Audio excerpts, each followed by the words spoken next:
آپ کے جو مائنڈ فرینڈس تھے نا اس کے اکارڈنگلی آپ کو انسٹیٹیوشنز میں جانے کا موقع ملا, آپ نے وہ والی ڈگریز حاصل کی ہیں, یا آپ نے M A history M A political science کر کے آپ بیٹھے ہیں اور آپ کو سمجھ نہیں آ رہی کہ اب ہم نے بی ایس تو کر لیا ہے, ایم ایس ہم نہیں کرنا چاہتے, ہمارے پاس جاب ہونی چاہیے, ہم ارن کر سکیں. تو اس میں سب سے پہلے میرے خیال میں ہمارے جو تعلیمی ادارے ہیں وہاں پر کیریئر کاؤنسلنگ کا جو ڈپارٹمنٹ ہے وہ ضرور ایکٹیویٹ کر دینا چاہیے ہماری یونیورسٹیز میں, ہمارے اسکولز میں, کیونکہ بچوں کے اگر مائنڈ فرینڈز ایسے ہیں, کچھ بچے ایسے ہوتے ہیں اگر وہ اسکول میں اچھا پرفارم نہیں کر پا رہے تو ہم انہیں مدرساز میں یا حفظ کرنے کے لیے بھیجتے ہیں, وہ بہت اچھی بات ہے, کرنا چاہیے, لیکن اس کے ساتھ ساتھ جو ٹیکنیکل ایجوکیشن ہے نا اسے ہمیں اگنور نہیں کرنا چاہیے. یہ جو ہم اتنی بڑی تعداد میں بات کر رہے ہیں یوتھ کی, تو ان کو اگر ہم مختلف ممالک میں جیسے سعودی عربیہ میں گلف کنٹریز ہیں, ادر کنٹریز ہیں, پاکستانی دنیا بھر میں نہ صرف یہ کہ ریمیٹنسز بھیجتے ہیں بلکہ وہاں جا کر نام بھی اس ملک کا روشن کرتے ہیں, کیونکہ ہمیں ہر تعمیری شعبے میں وہاں پاکستانی نظر آتے ہیں. تو ایک طرح سے دیکھیں پاپولیشن کو اکثر لوگ کہتے ہیں کہ یہ شاید نیگیٹو پوائنٹ ہے, مجھے یہ پلس بھی لگتا ہے اس سینس میں کہ نہ صرف اپنے ملک کے لیے بلکہ پوری دنیا میں پورے ارض میں جتنے ممالک ہیں آپ دیکھیں وہاں پر جا کر سرو کرنا یہ ایک بڑے کریڈٹ کی بات ہے. دنیا کا کوئی ایسا کونا نہیں ہے جہاں پر تعمیری سوچ کے ساتھ پاکستانی نہیں ہے. اگر آپ کو یاد ہو نیوزی لینڈ میں وہ جو ایکسٹریمزم کا واقعہ تھا اس میں بھی وہ بچانے والا ہے ایک مسلم ایک پاکستانی. اتنے کیسے ہم واقعات دیکھتے ہیں جہاں پر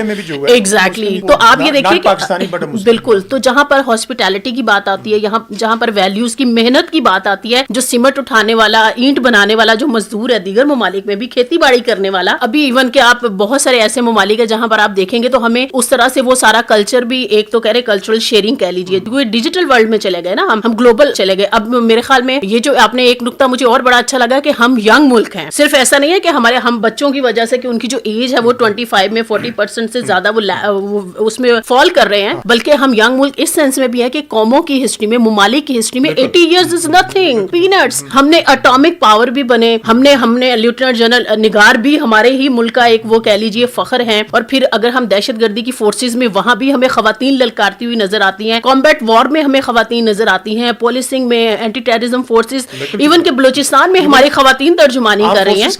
ایگزیکٹلی پاکستان کے اندر ہر شعبے میں بالکل, اور فائٹر پائلٹس ہیں, اور یہ ڈسٹنکشن پاکستان کو پہلے ملی, بھارت اب جا کے بڑے عرصے بعد اس نے انڈکٹ کیا ہے, اور ایون امریکہ جیسے ملکوں میں بھی انڈکشن ہوئی, تو پاکستان ایون کہ جیٹس کی جو مینٹیننس کرنے میں انجینئرنگ کا ہمارا شعبہ جو ہے وہ بڑا فعال ہے. تو وہ جو آپ بات کر رہے ہیں نا, تو ہم کیا پڑھ کر نکل رہے ہیں اور ضروریات کیا ہیں پاکستان کی آبادی کو, نہ صرف یہ کہ اپنے ہمارے چیلنجز ہیں یہاں پر کتنی کھپت ہو سکتی ہے, اس کے ساتھ ساتھ ورلڈ وائڈ بھی, کیونکہ ڈیجیٹل ورلڈ ہے نا, پہلے ہم گلوبل ورلڈ کہتے تھے, ابھی ڈیجیٹل ورلڈ ہے, ہر چیز ہمیں نظر آ رہی ہے کہاں پر کیا ضرورت ہے. کتنے لوگ ہیں جو کہتے ہیں چلو کینیڈا چلتے ہیں, وہاں پر بچے کی اسپانسرشپ جو ہے وہ ملے گی, اور وہاں پر ینگ پاپولیشن کنٹریبیوٹ کرنے کے لیے کم ہے. دنیا کے ایسے اور بھی دیگر بہت سارے ممالک ہیں